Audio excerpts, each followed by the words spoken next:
Marble is not mined like ordinary rock. It is not simply blasted, crushed, and turned into gravel.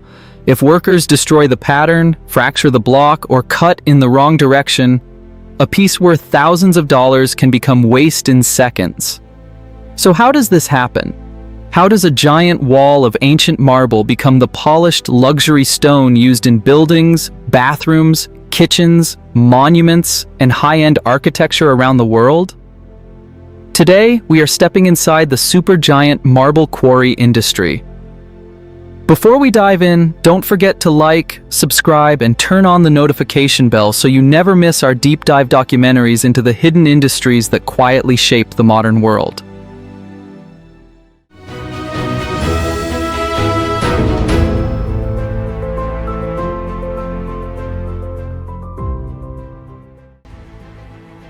The story begins long before the first machine arrives. Marble starts as limestone, a rock made mostly from calcium carbonate. Over millions of years, heat and pressure deep inside the earth transform that limestone into something denser, harder, and more crystalline. The original sedimentary rock slowly changes, grain by grain, until it becomes marble. That is why every marble deposit is different. Some marble is pure white, some carries gray veins, some has gold, green, red, black, or brown movement running through it like frozen rivers. These patterns are not painted on later. They are written into the stone by geology itself, and that is what makes marble valuable. In ordinary quarry mining, the goal is often volume. Workers remove rock, crush it, screen it, and ship it out by the ton. But in marble quarrying, the goal is preservation. The quarry must remove the largest possible block while keeping the stone intact. That changes everything. A marble quarry from the outside can look like a giant open-air staircase carved into a mountain.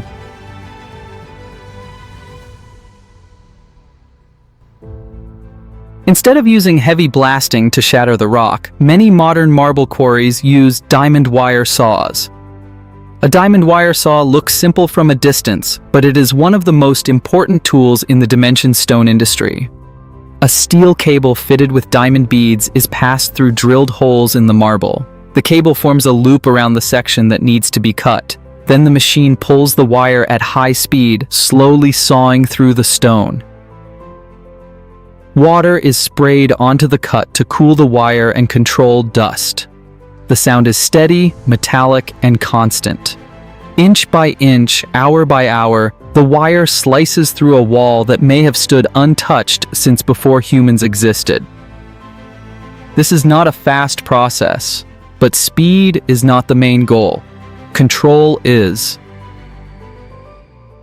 A single wrong crack can destroy the value of the block.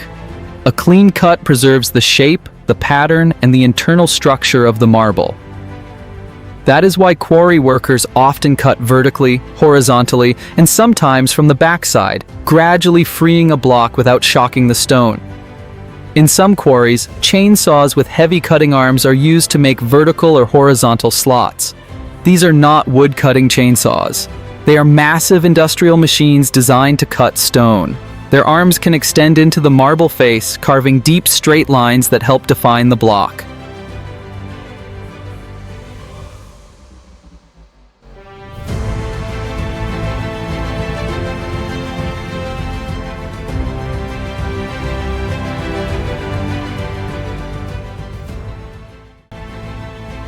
A marble block can weigh more than a loaded truck.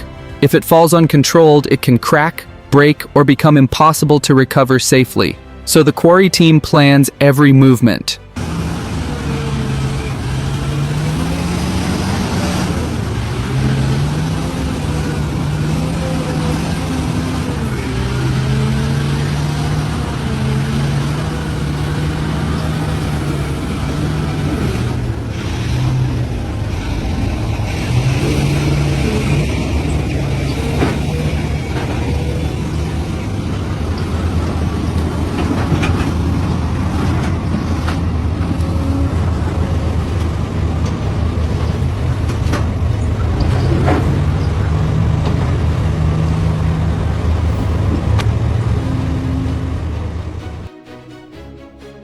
This makes the block easier to handle, transport, and process at the factory.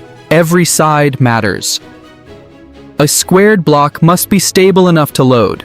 It must fit on a truck. It must be cut in the right direction to reveal the best pattern.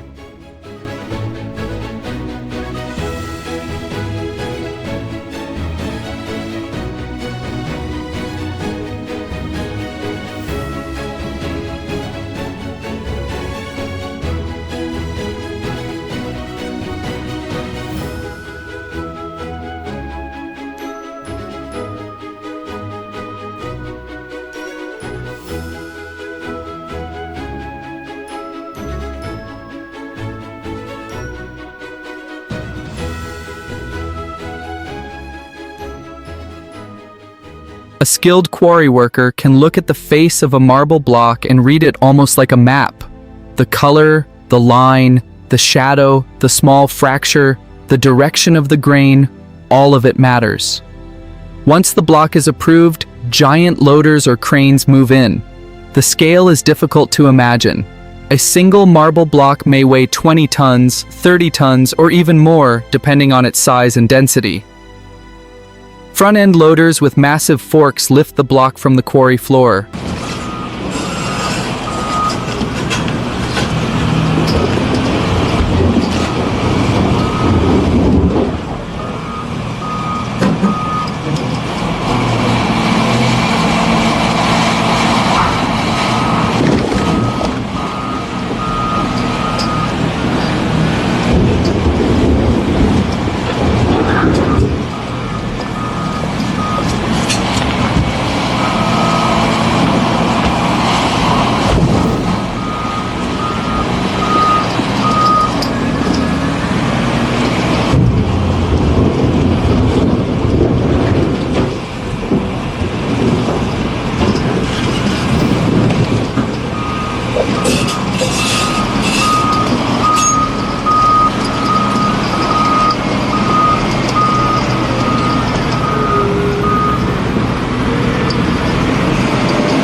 Inside a marble processing plant, the rough block enters a world of water, steel, diamond tools, and precision machinery. The first major step is slab cutting. Large blocks are placed into gang saws, multi-wire saws, or diamond wire cutting machines. These machines slice the block into thin slabs, often around 2 or 3 centimeters thick, depending on the market and the final use. The cutting process can take hours. Water runs constantly across the stone. The diamond wires move back and forth or loop continuously through the block. Slowly, the massive cube becomes a stack of flat marble sheets. This is one of the most important moments in the entire journey. For the first time, the hidden interior of the block is revealed. The outside of a marble block may show only hints of what is inside, but once it is sliced, the full pattern appears.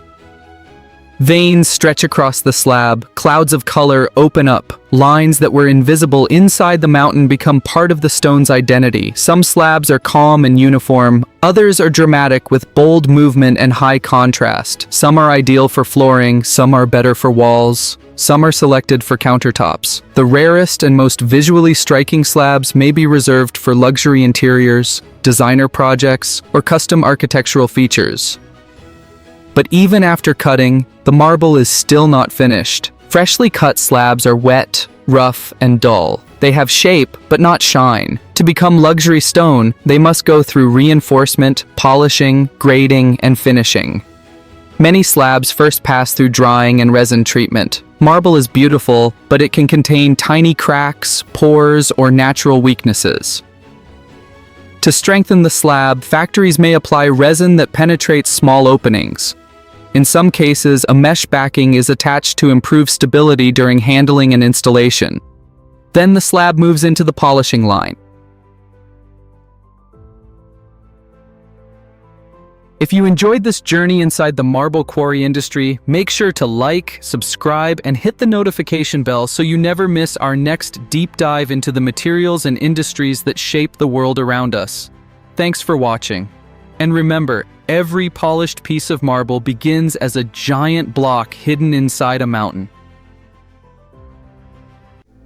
Forged in fire, shaped by ancient volcanoes, and buried for millions of years, this dark volcanic stone quietly supports modern civilization every single day.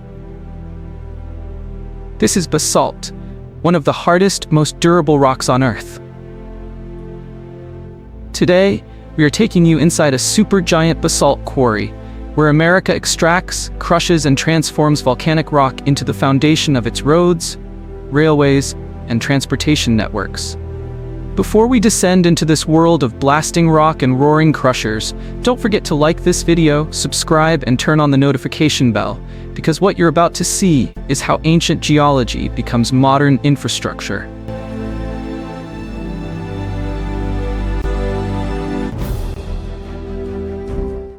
Basalt's story begins deep in Earth's past. Millions of years ago, massive volcanic eruptions poured lava across what is now North America. As the molten rock cooled rapidly, it hardened into dense, fine-grained basalt. Layer upon layer accumulated, forming vast basalt plateaus stretching across regions like the Pacific Northwest, California, Arizona, and parts of the Midwest. Long before humans arrived, these volcanic landscapes were already preparing the raw material for future civilizations. As America expanded westward in the 19th century, builders quickly realized that not all stone was equal. Roads made from softer rock deteriorated quickly under heavy wagons and early trains. Engineers discovered that basalt, with its exceptional compressive strength and resistance to weathering, was ideal for heavy-duty transportation. When railroads spread across the continent, basalt became the preferred stone for railroad ballast. The crushed rock bed that holds rails in place, drains water, and absorbs vibration.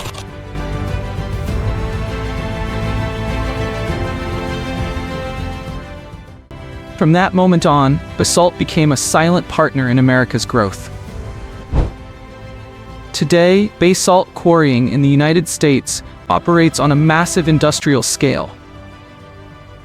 These quarries are often carved directly into ancient lava flows, forming terraced pits that descend step by step into the rock.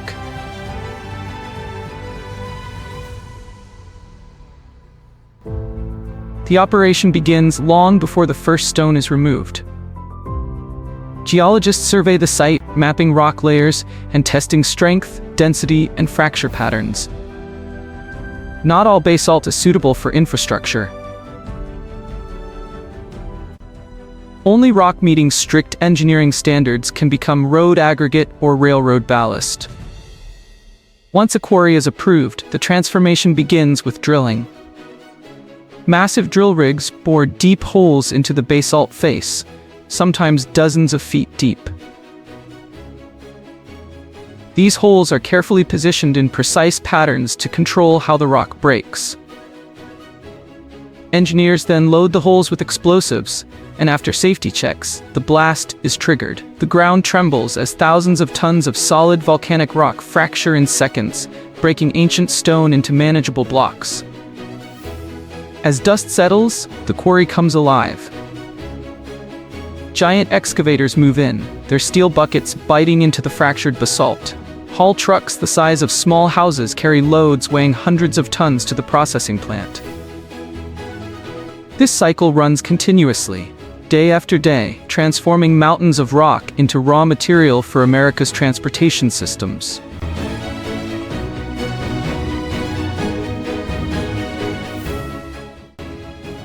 At the crushing plant, basalt meets its next transformation.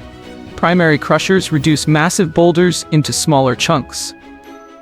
Secondary and tertiary crushers refine the material further, grinding the rock down to precise sizes. Vibrating screens separate the crushed stone into different grades, each destined for a specific purpose.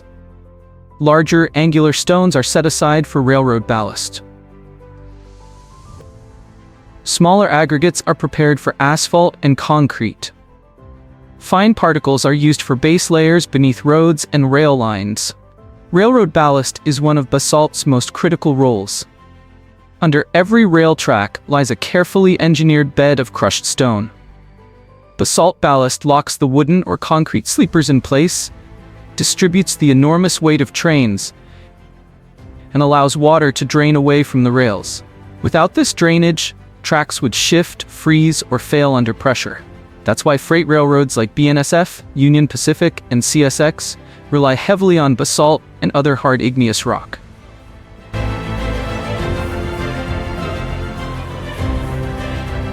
Every mile of track requires thousands of tons of ballast, and with more than 140,000 miles of rail in the US, the demand is staggering.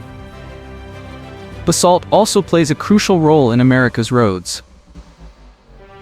Crushed basalt aggregate is mixed into asphalt and concrete for highways, airport runways, and city streets. Its hardness resists polishing from tires, maintaining grip even under heavy traffic. In cold regions, basalt withstands freeze-thaw cycles far better than softer stone, reducing potholes and extending pavement life. From interstates to suburban streets, basalt is everywhere, even if drivers never see it. What makes basalt quarrying especially impressive is the precision behind the chaos. Every batch of crushed stone is tested for size, shape, strength, and durability. Quality control labs inside quarries run constant checks to ensure compliance with state and federal standards. Transportation departments require exact specifications, and a single failed test can reject thousands of tons of material. This level of control ensures that roads and railways built with basalt can last decades under extreme conditions. Behind the machines are skilled workers who understand both geology and engineering. Blasters, equipment operators, plant technicians, and quality inspectors work together to keep the quarry running safely. Modern quarries use GPS-guided drills, automated crushers, and dust suppression systems to reduce environmental impact. Many sites reclaim exhausted quarry sections, reshaping slopes and restoring vegetation once extraction ends. Basalt's importance extends beyond transportation. The same volcanic rock is used to produce rock wool insulation, erosion control stone, and even architectural elements. But its role beneath America's roads and rails remains its most vital contribution. Without basalt, modern transportation as we know it would simply not exist. Perhaps the most remarkable thing about basalt is how little attention it receives. Drivers rarely think about what lies beneath the asphalt. Train passengers never see the ballast rushing past beneath their feet. Yet every smooth journey depends on millions of tons of volcanic rock quietly doing its job. Ancient lava flows formed long before humans now carry the weight of a modern nation. If you enjoyed this journey into one of America's most powerful and overlooked industries, make sure to like, subscribe, and turn on the notification bell. We'll continue uncovering the massive processes that turn raw earth into the systems that move our world. Thanks for watching, and as always, stay curious.